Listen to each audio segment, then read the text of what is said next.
Boa noite, meus queridos irmãos e irmãs. Estamos felizes em darmos início a mais um Evangelho no Lar, programa elaborado e apresentado pelos estudantes dos cursos online do Lar Ismael.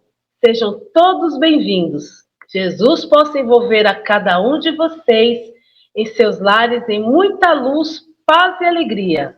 Aqueles que quiserem, coloque um copinho ou uma garrafinha com água para ser fluidificada pelos amigos espirituais.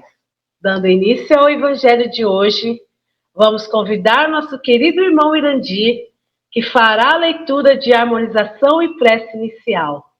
Boa noite, Nádia, boa noite, Socorro, Ondina, boa noite a todos que estão nos acompanhando nesse momento. Nós vamos trazer um extrato do artigo do Portal do Espírito sobre uma reflexão sobre os tormentos voluntários. O ser, indubitavelmente, é vítima de si mesmo quando decide usar o livre-arbítrio contra a ordem natural das coisas. E a ordem natural das coisas é estar no bem, que os espíritos definiram para Kardec no Livro dos Espíritos, na questão 630, parte 3 do capítulo 1, que é tudo o que é conforme a lei de Deus, sendo que o mal é tudo que lhe é contrário, concluindo: assim, fazer o bem é proceder de acordo com a lei de Deus, fazer o mal é infringi-la. E adicionamos nós, e assumimos as consequências como herdeiros de nossas próprias ações. No próprio Evangelho, temos a história real que podemos tomar por espelho da nossa conduta, Judas de Cariotes, em que a ganância ou o erro de avaliação de arrecadar fundos para a suposta causa libertária, que resultou no que resultou, traição, suicídio, etc., além de um futuro espiritual terrível. Assim, nós criamos os nossos tormentos voluntários. Então, neste momento, nós vamos elevando os nossos pensamentos a Jesus, nosso divino mestre amigo, a espiritualidade amiga responsável por esse nosso trabalho, para que nós possamos realizá-lo com muito carinho, com muito amor, e que você, meus queridos amigos, possam receber nesse momento essa luz de Jesus que invade todos os lares e abençoa cada um. Então, que todos nós possamos ficar nesta paz e que Jesus fique conosco agora e sempre. Muito obrigado, querido irmão Irandir. Já harmonizados e com a presença de Jesus em nossos lares, através desses amigos espirituais, iniciamos a leitura do Evangelho. Capítulo 5, Bem-aventurados aflitos. Item 23, Tormentos voluntários. Vive o homem incessantemente em busca da felicidade, que também incessantemente lhe foge, porque felicidade sem dificuldades não se encontra na terra. Entretanto, apesar de as vicissitudes que formam o cortejo inevitável na vida da terra, poderia ele, pelo menos, gozar de relativa felicidade, se não a procurasse nas coisas perecíveis e sujeitas às mesmas vicissitudes, isto é, nos gozos materiais, em vez de procurar os prazeres da alma, que são o antegozar dos gozos celestes, imperecíveis, em vez de procurar a paz do coração. Única felicidade real neste mundo, ele se mostra ávido de tudo que o agitará e turbará. Nádia, minha querida amiga, que tem o sorriso mais belo desse grupo, que nos encanta e contagia. Essa palavrinha aí, vicissitudes. Eu gostaria de esclarecer aos nossos ouvintes o seu significado, uma vez que é uma palavra pouco utilizada, né, em nosso vocabulário usual. Vicissitude é uma sequência de transformações ou mudanças. Normalmente, o termo é usado no plural, como em vicissitudes da vida, que representa os acasos que acontecem cotidianamente, os altos e baixos da nossa vida. Bom, sabendo agora o que ela significa, gostaria de explicar melhor aos nossos ouvintes o que Kardec quis nos dizer. Felicidade, para a maioria de nós, é igual a bens terrenos, sejam eles materiais ou humanos. Um marido é meu, o carro é meu, o filho é meu. Vivemos dizendo que queremos conquistar coisas, pois quando a conquistamos, nos sentimos felizes.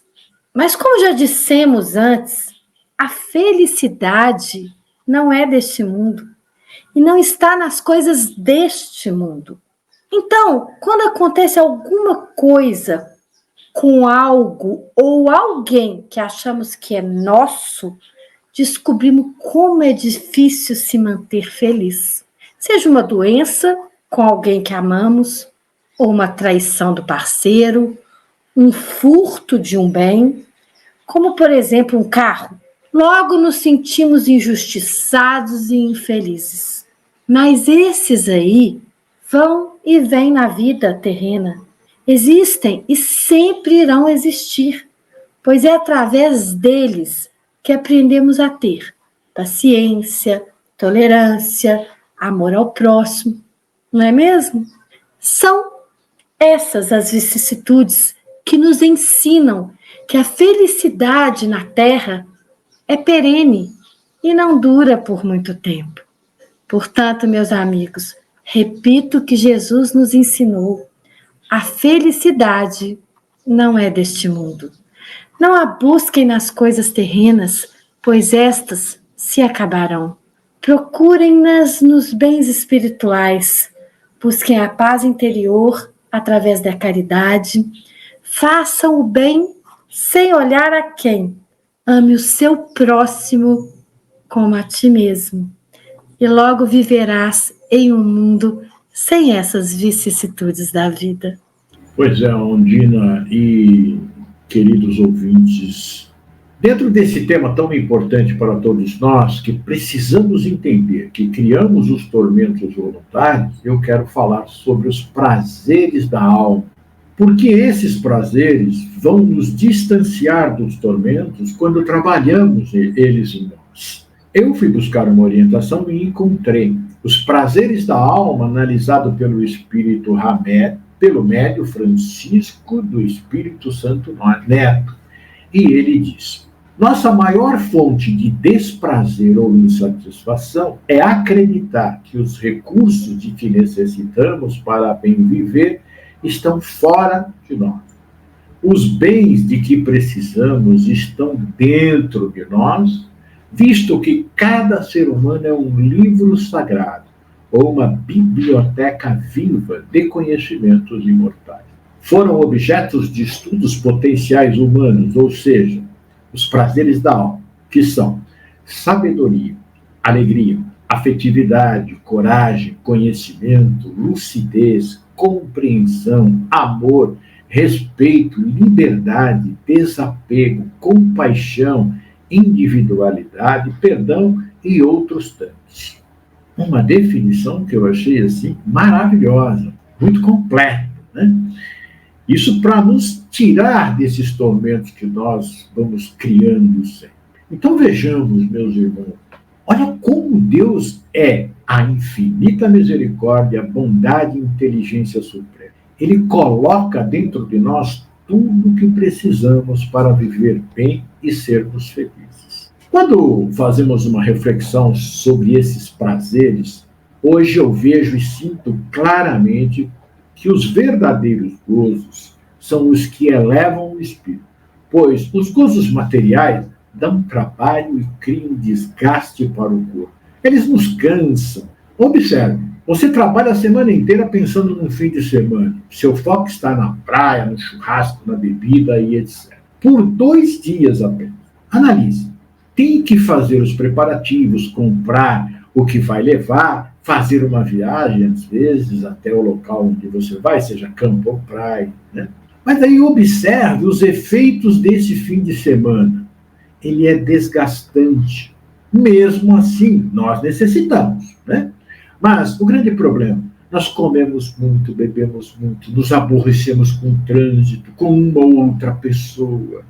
Encontramos a felicidade ali? Não. Estamos novamente, 2 dias depois, na mesma rotina. Muitos não curtiram nem o momento, pois estavam mais voltados no aproveitar, né? Aí, não olharam calmamente o mar, ou o campo, as pessoas, as crianças, a natureza. E tudo isso que nós estávamos usufruindo ali são obras do Criador, não pensarmos nele, né? Isso faz com que nós não sintamos a energia maravilhosa de quem aprecia tudo isso estando aonde estiver.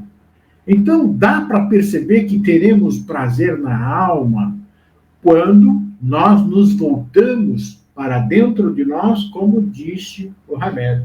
Porque esses prazeres, eles são eternos, né? Eles nos tornam leves, nós mantemos o equilíbrio com a sensação de paz que nos envolve por completo. E eu vou lançar um desafio, façamos um teste. Procuremos a felicidade nas coisas simples, no sorriso, no abraço carinhoso, no ombro amigo, no aliviar a fome de alguém, no consolar um desiludido, no fazer brilhar os olhos de uma criança, numa visita a um velhinho solitário, a um acamado sem esperança. E perceba como você se sentirá a partir de então. As nossas dificuldades serão mínimas em relação às que passamos a defrontar quando decidimos praticar a caridade nos ensinada por Jesus. E a partir daí, sentiremos os verdadeiros prazeres da alma. É verdade, né, Irandi? Ontem eu tive um encontro maravilhoso de família e antigamente eu sempre me divertia se tivesse bebida, se tivesse álcool, né? E de uns tempos para cá eu não uso mais álcool, porque eu vi que eu estava perdendo alguma coisa em vez de ganhar. Então, nesse encontro ontem, eu realmente observei isso que você acabou de falar, o sorriso das crianças, o sorriso dos idosos, a alegria do encontro, e não a questão do material, né, da bebida e da comida. Foi realmente o amor que sentimos, né, quando estamos juntos. É uma diferença muito grande, né, que nós temos quando avaliamos por esse outro lado. Então, eu acho que é isso, você mostrar e sentir que a vida, como ela continua, a gente tem que dar importância a esses momentos de amor, né? Porque eles dão continuidade. Mas vamos dar aqui a sequência a esse evangelho maravilhoso. O homem, como que de intento, cria para si tormentos que está nas suas mãos evitar. Haverá maiores do que os que derivam da inveja e do ciúme? Para o invejoso e o ciumento não há repouso. Estão perpetuamente febricitantes. O que não tem e os outros possuem lhes causam insônias. Dão-lhes vertigem os êxitos de seus rivais. Toda emulação para eles se resume em eclipsar os que lhes estão próximos. Toda alegria em excitar nos que se lhes assemelham pela insensatez. A raiva do ciúme que os devora. Pois é, Ondina, eu vou participar de novo aqui. Tem algo que me fez pensar aqui, é a cobiça. Enquanto a cobiça favorece conquistas materiais, perdem-se valores morais e espirituais. Os efeitos da cobiça são as perturbações, ou seja, os tormentos. Porque a cobiça ela é ávida mesmo, né? Para que eu tenha aqui, né?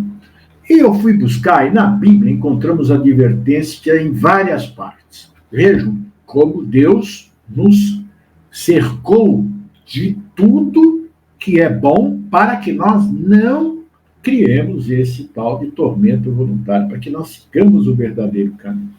Lá em Provérbios, no capítulo 1, versículo 19, tal é a sorte de todo ganancioso. E esse espírito de ganância tira a vida de quem o possui. Olha só. Lá em Provérbios ainda, 15, 27, ele diz: o que é ávido por lucro desonesto transforma a sua casa, mas o que odeia o suborno, esse viverá. Continuando em Levítico 28 e 25, ele diz: o cobiçoso levanta contendas, mas o que confia no Senhor prosperará. Olha que recado maravilhoso que ele nos dá, né? Na primeira carta de Timóteo, no capítulo 6, versículo 10, ele diz: porque o amor do dinheiro é raiz de todos os males, e alguns nessa cobiça se desviaram da fé e a si mesmos se atormentaram com muitas dores. Miqueias, no capítulo 2, versículo 2, ele diz: se cobiçam campos, os arrebatam, se casas, as tomam. Assim fazem violência a um homem e a sua casa, a uma pessoa e a sua herança. Nós vimos aqui, né, que essas cobiças são criadas por nós mesmos, né? O Deus, através desses homens, vem nos mostrando para tomarmos cuidado quanto a essa cobiça, porque... O Irandi, isso não significa que a gente não precisa querer ter as coisas, não é isso? A gente pode querer. Exatamente. Cobiçar é uma coisa diferente. A gente vai explicar aqui, né? Aí nós percebemos que nós criamos, então, esses tormentos terríveis, deixando de lado o quê? A observância às leis de Deus. Isso acontece quando o orgulho e o egoísmo se instalam e buscamos, por inveja, ciúmes e cobiça, nos apossar ou adquirir coisas que nos coloquem em posição de destaque, humilhando e escravizando os que surgem em nosso caminho. Existe uma grande diferença, respondendo aqui a Ondina, né, entre querer e cobiçar, desejar por ciúmes ou inveja. Nestes últimos, querer, cobiçar, desejar por ciúme ou inveja, né, buscamos com um ardor que é incontrolável, né? Enquanto que o desejo de ter algo é equilibrado. Eu desejo comprar a minha casa, o que eu vou fazer? Eu vou buscar os meios lícitos, eu vou trabalhar, juntar meu dinheiro e vou, né, adquirir aquilo. Eu não vou forçar uma situação. Agora, quando eu tenho essa cobiça, eu olho e falo: não, aquilo tem que ser meu. Mas não é meu, é de outra pessoa, né? E eu, por inveja e por ciúmes, eu quero aquilo. E às vezes, muitas das vezes, a gente acaba tomando aquilo, como a gente já disse, né? Pode falar. E tem uma coisa, quando você cobiça e conquista, você não fica satisfeito. Aí você quer uma outra coisa, você cobiça uma outra coisa depois disso. Ela vira um ciclo vicioso, né? É porque você quer ter tudo, né? E então, aí você vai realmente adquirir grandes dores de cabeça. Porque, imagina, todos nós acho que já fomos ciumentos, mas bastante ciumentos. E a gente, dentro desse quadro, o que acontece com a gente? A gente vê situações que não são reais, né? Aí o contrário de quem deseja. Quem deseja, a paz está com ele. E quem cobiça é o fogo que queima né? Ele queima sem parar. Ele invade todo o ser. E ele faz de tudo. Usa todos os meios para adquirir. Nem que rolem algumas cabeças. E de posse dos que buscou, não ajuda ninguém. E faz o que você está falando, Nina. Ainda quer mais. Quer outra coisa. Aquilo já não serve mais. O tormento está nele. Quantos casamentos são desfeitos, né, por cobiça, né? Muitas vezes, só pela cobiça, e a pessoa larga filho, larga tudo, e no final nunca dá certo, muito difícil. Exatamente, né? Então, vejamos, né, que o tormento está dentro desse, né, que busca, passando pela conquista e pelo desfrute, e continua na outra vida, como na parábola do pobre e do rico. contada por Lucas, no capítulo 16, versículo 31. E ele tem o trecho que ele diz assim: mas no Hades, onde estava em tormentos, ele olhou para cima e observou Abraão ao longe, com Lázaro ao seu lado. Então, Lázaro estava numa situação boa e ele ruim. E o cobiçoso vai criar esse tormento. Então, dando sequência aqui à leitura do Evangelho, pobres incessados, com efeito que não imaginam sequer que amanhã talvez terão de largar todas essas frivolidades cuja cobiça lhes envenena a vida. Não é a eles, de certos, que se aplicam nessas palavras. Bem-aventurados os aflitos, pois que serão consolados, visto que as suas preocupações não são aquelas que têm no céu as compensações merecidas. Irandi, eu aqui ouvindo, boa noite a todos, né? Eu ouvindo todas essas reflexões e pensando em todas essas questões que esse evangelho traz, a gente fica pensando em várias situações que nós já vivemos, né? E que as pessoas que estão ao nosso redor também vivem. E tem uma palavrinha que está se repetindo, que é insensatos. Não sei se vocês já perceberam no Evangelho, né? Vez ou outra vem a palavra insensato.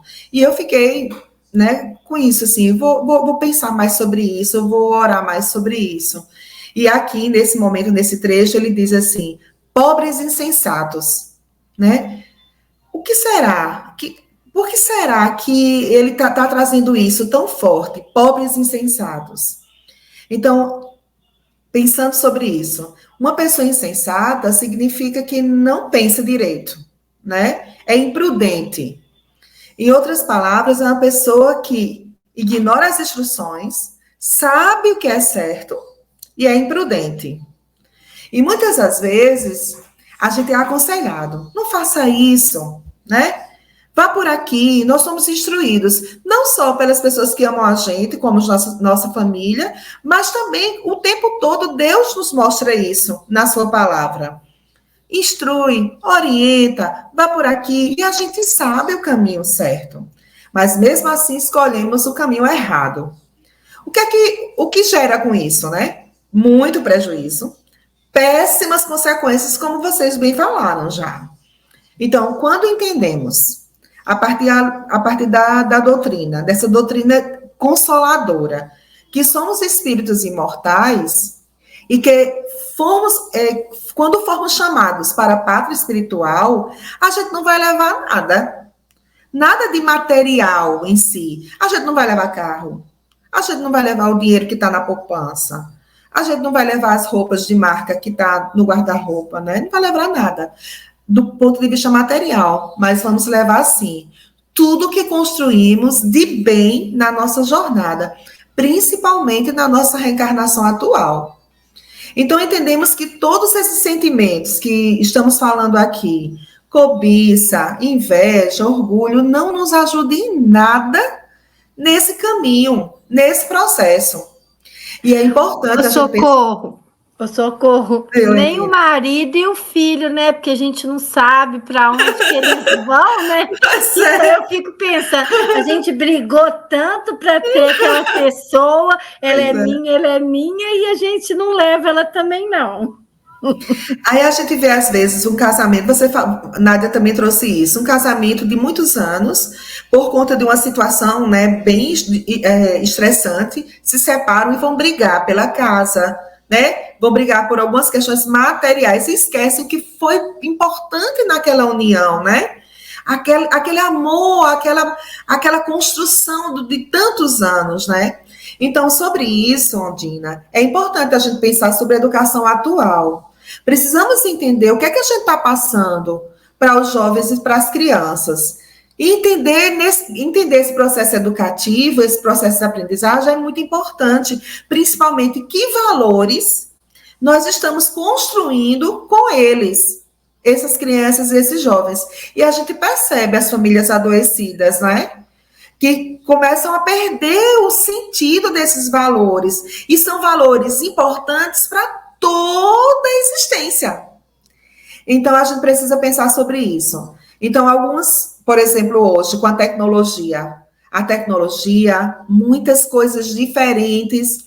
Eu já escutei alguns pais nas escolas, né, que eu já passei, dizendo, para mim, meu filho é tudo, assim. Eu conto tudo de bom que aparece, de novidade, coisas que eu não tive, do ponto de vista material. Mas será que naqueles encontros de família, esses valores, esses sentimentos estão sendo construídos? Ou naqueles encontros de família, as questões materiais, a tecnologia, os celulares, né, que estão o tempo todo atravessando essas relações, estão sendo mais valorizados do que outros sentimentos, né? Então, muitas famílias estão adoecidas sobre isso. Para concluir essa reflexão, mais uma vez, procurando mensagens que trazem ainda mais esse conteúdo, assim, para a gente fazer reflexões profundas, eu encontrei no livro Pão Nosso, uma mensagem psicografada, né, pelo Espírito Emmanuel por Chico, que fala sobre contra a insensatez. Olha que bonito. Sois vós tão insensatos que, tendo começado pelo Espírito, acabareis agora pela carne? Essa passagem está em Paulo, tá? Essa passagem é de Paulo, que está em Gálatas, no capítulo 3, versículo 3. E ele diz assim: um dos maiores desastres no caminho dos discípulos é a falsa compreensão com que inicia o esforço da região superior, marchando em sentido inverso para os círculos da inferioridade. Dão, assim, a ideia de homens que partissem à procura de ouro, contentando-se em seguida com a lama do charco. Semelhantes fracassos se fazem comuns nos vários setores do pensamento religioso. Observamos enfermos que se dirigem à espiritualidade elevada, alimentando nobres impulsos e tomados de preciosas intenções. Conseguida a cura, porém, refletem na melhor maneira de aplicar as vantagens obtidas da aquisição do dinheiro fácil. Tais anomalias espirituais que perturbam consideravelmente o esforço dos discípulos procedem dos filtros venenosos compostos pelos pruridos de recompensa. Trabalhemos, pois, contra a expectativa da retribuição, a fim de que prossigamos na tarefa começada em companhia da humildade portadora de luz imperecível. É forte nessa mensagem, Nádia? Minha amiga Socorro, eu pude ver assim que a insensatez tem muito a ver com a ilusão, né? A gente pensa, eu senti muito isso. Eu quero falar essa parte do Evangelho dando foco na cobiça, que é um dos caminhos para os tormentos voluntários, né, gente? A cobiça é vista como um obstáculo da evolução espiritual. Ela nos tira o foco do que realmente importa na vida. A solidariedade, o amor e o desenvolvimento moral. Um dos sinais que você está sendo corrompido pela cobiça é quando você está desejando as coisas freneticamente. Um exemplo: sua casa nunca está boa. Seu celular nunca é bom o suficiente. O seu salário nunca é o bastante. Temos o carro também, né? O carro nunca está bom, o carro nunca está funcionando. Eu preciso trocar esse carro. Eu preciso. Ou seja, a gente nunca está satisfeito, né? A cobiça é uma doença que corrói a alma. Em Êxodo, capítulo 20, versículo 17, está escrito: não cobiçarás a casa do próximo, não cobiçarás a mulher do teu próximo, nem seu servo, nem sua serva, nem seu boi, nem seu jumento, nem coisa alguma do teu próximo. Bonito, né? Eu achei maravilhoso. Temos que ter cuidado. Pode falar, Nádia, amiga. Nessa parte aí eu pude concluir, então, que cobiça é igual a tormento. Verdade, amiga. É isso aí mesmo. Temos que ter cuidado com a busca desenfreada por bens materiais e na cobiça do que não é teu. Foi o que o Irandi falou. O que você vai conquistar para você é uma coisa, né? Mas quando você cobiça o que é do outro, Aí dói, corrói, você nunca está feliz, né, gente? Isso te leva a um vazio, a uma ansiedade que nunca nada é suficiente. E ao se dar conta de tudo isso, pode ser tarde demais.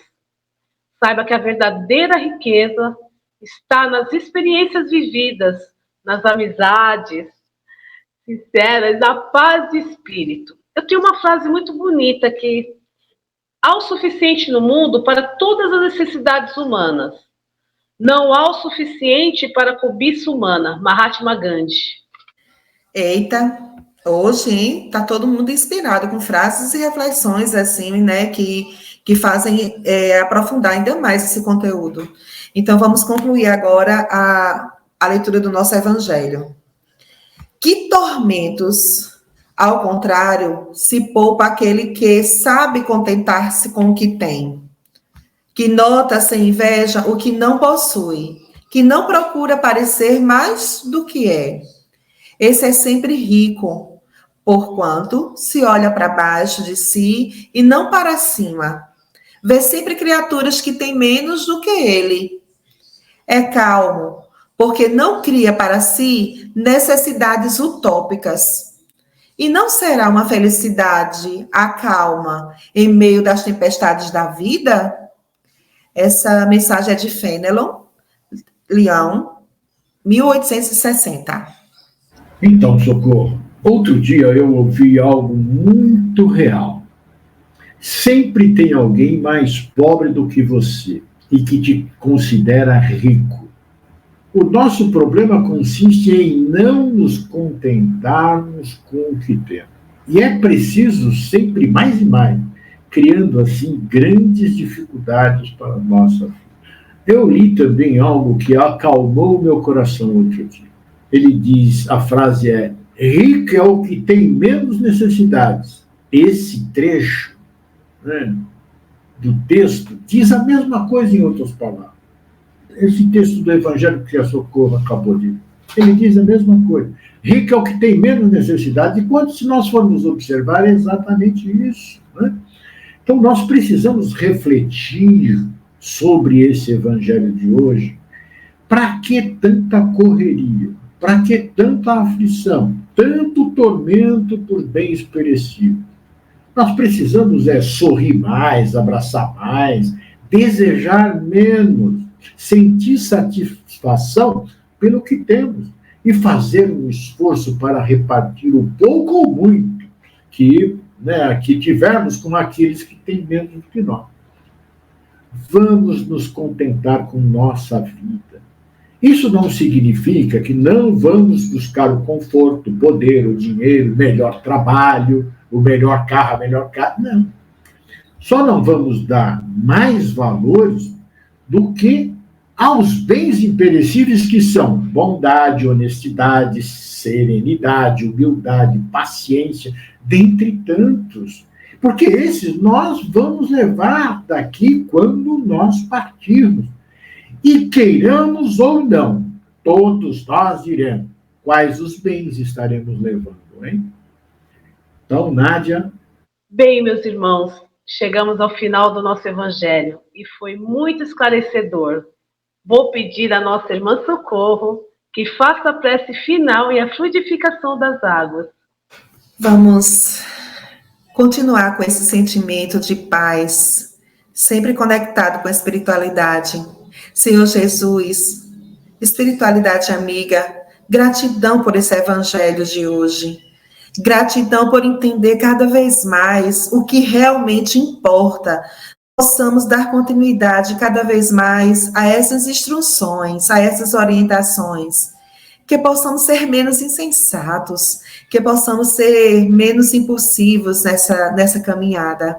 Gratidão, Senhor, por tantas palavras, por essa doutrina de luz. Gratidão por saber, Senhor, que Tu, como modelo e guia, nos dá a direção correta. Que possamos, sim, buscar sempre fazer o bem, buscar sempre a luz nessa direção. Que os amigos espirituais que estão em todos os lares nesse momento possam fluidificar as águas que se encontram próximos a cada um de nós. E que essas águas se tornem remédios para todos aqueles mares que precisamos, porque nós sabemos que a espiritualidade amiga está conosco a todo momento. Fica conosco, Senhor, durante toda essa semana e que possamos ficar em paz, hoje e sempre. Que assim seja. Obrigada, querida irmã. Agradecemos a todos os participantes do Evangelho e a todos vocês que estiveram nos acompanhando em seus lares. Lembrando que esse programa ficará gravado no canal do Lar Ismael no YouTube. Você pode assistir quando quiser e enviar para sua família e amigos. Afinal, divulgar a doutrina de Jesus é um ato de caridade. Jesus os abençoe e até a próxima segunda-feira, às 18 horas. Boa noite.